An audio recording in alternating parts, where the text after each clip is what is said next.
Okay, everybody, it's me, Gregory Mannarino. It is Friday, June 9th, 2023. This is my pre-market report. People, let's just cut right to it here.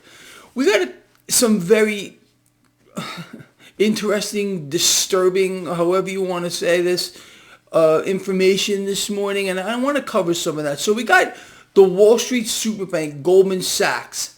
And Goldman Sachs is warning, are you ready for this one? More inflation coming moving forward and a slowing economy.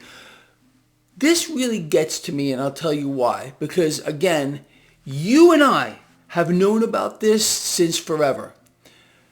So we get this kind of information from this super bank here, but where's the accountability? Why is it that people in general just keep taking it over and over and over and over? The lies, the propaganda, the distractions, the deception. You know, it's incredible to me. But this is the truth. Here we have a Wall Street superbank telling us the truth here. This is a fact. Inflation has got nowhere to go but higher.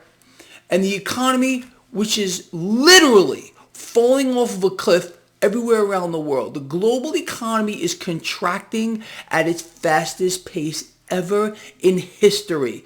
But everything's great, it's fantastic, and we're all rich. You know why? Because it's the Joe Biden-Stein re-election campaign in full swing. Oh yeah, we're sending in billions of dollars more over to Ukraine.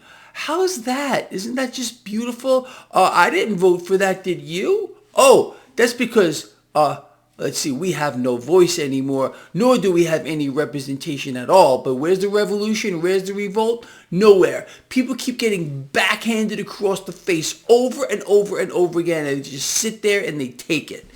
Now, with regard to some other interesting information here, there's more talk from Bloomberg, Fox Business, CNBC, food insecurity. They love that. Food insecurity, food inflation, which is outpacing everything else, and shortages. I have no doubt at all, zero, and I want to hear from you. Do you believe that we are, in fact, going to see food inflation outpacing everything else? Food insecurity, meaning, I guess, scarcity? I mean, what is your take on that?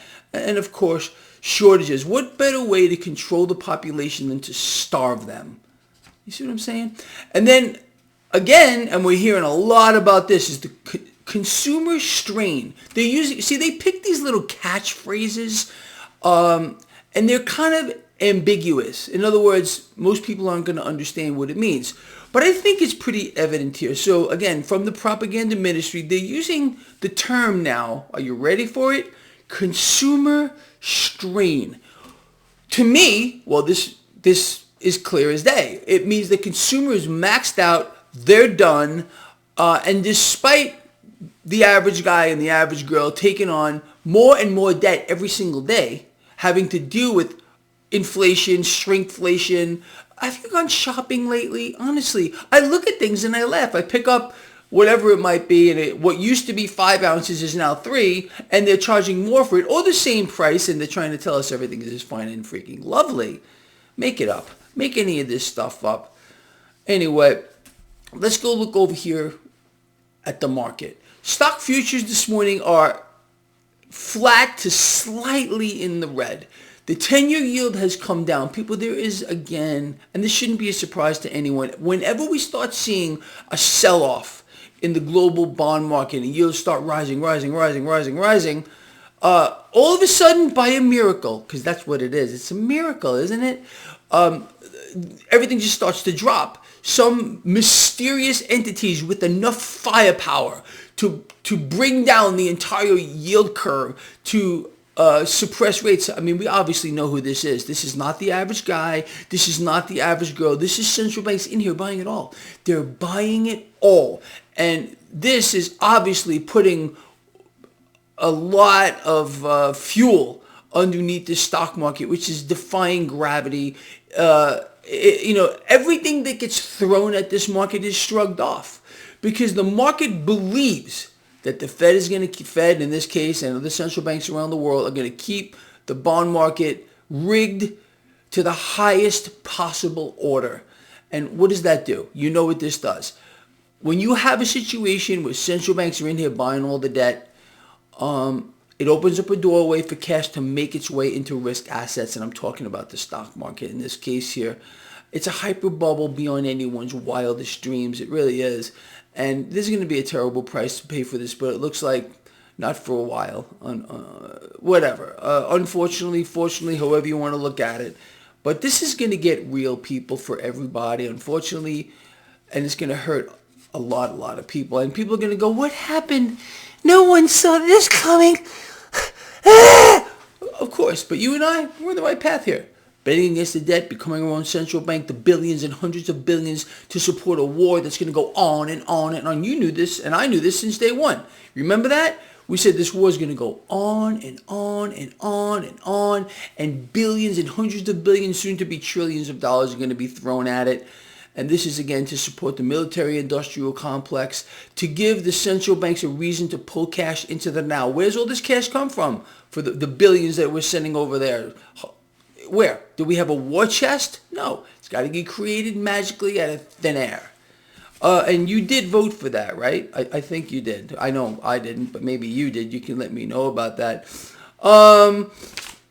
So let's go back over to this market. As I said, stock futures relatively flat, 10-year yield lower. They're in here. They're buying all the debt. Relative strength of the dollar slightly stronger this morning. Crude oil,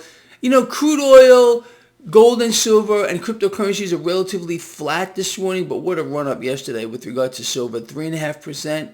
We're going to see jumps like that, like you can't believe, moving forward, in the eventual complete total meltdown that is going to occur in the debt market. It's just a matter of time here. I think it's incredible to be living in the times that we are. Don't you think, to watch these things, to see this all unfold here? But like I said, look, we're not here just to have a conversation, you and I. We're here understanding what we need to do, at least from a financial standpoint, to take care of ourselves and the people around us. Also, what am I going to say later at the end of the day? Love each other, care about each other, be charitable, bring people together here. Their whole scheme is to divide and conquer via any mechanism that they can. Make these people hate these people, and these people hate these people worse. That's how the few have controlled the many since time immemorial. If we all adopted that love each other, care about each other, and be charitable mentality, could you imagine that we could change the world? We could change the world. But they won't allow that to happen. There's too many people that are just stuck into that hate mode, and haters are gonna freaking hate no matter what you do. Anyway, people, so I want to hear from you on a couple of these things. Number one, what do you think about this warning from Goldman Sachs? Do you think they're correct that more inflation is coming and the economy is going to continue to slow down? That's the whole thing. That's the whole way central banks, in this case the Federal Reserve, is dismantling the economy, crushing the consumer, wiping out an entire class of people. So once in a while we get a bit of truth here, and this is truth, out of this Wall Street superbank, in my opinion, but I want to hear from you. This talk about food insecurity. What's your take on that? That's important as well. Anyway, that's where we stand, people, this morning. Nothing else going on. I think we're going to enter a new phase of this freak show. Gauging from what they're doing here with regard to rate suppression, and the S&P 500 just coming out of a bear market. We now are in a new bull market. The disconnect, yet again, from the economy and the market, or this gap that I've shown you for a decade, may just continue to get wider until it doesn't. And we'll just got to see how this plays out, people. It doesn't matter. Let them play their games. We're going to play our games too, okay?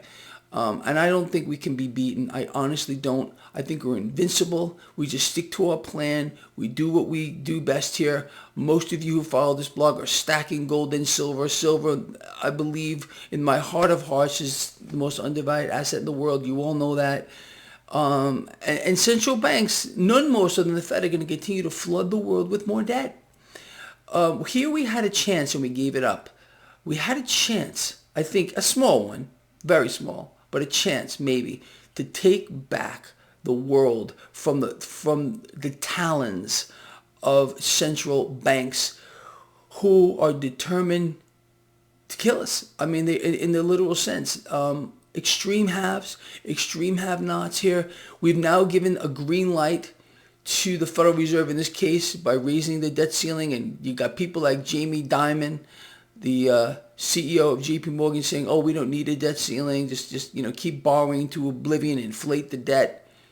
I tell you, people, what a world we're living in. Look, this guy here loves you from the heart, and I mean that. I know you love me back. At least most of you do. Please share this stuff. Please comment on this stuff I talked about. I will read the comments here. Thumbs up are so valuable. It gets these videos out there, and I appreciate all of you from my heart. And I will see all of you later, 1:05 p.m. Pacific time for my live stream. Please have some questions ready for me, okay? I'll see you later.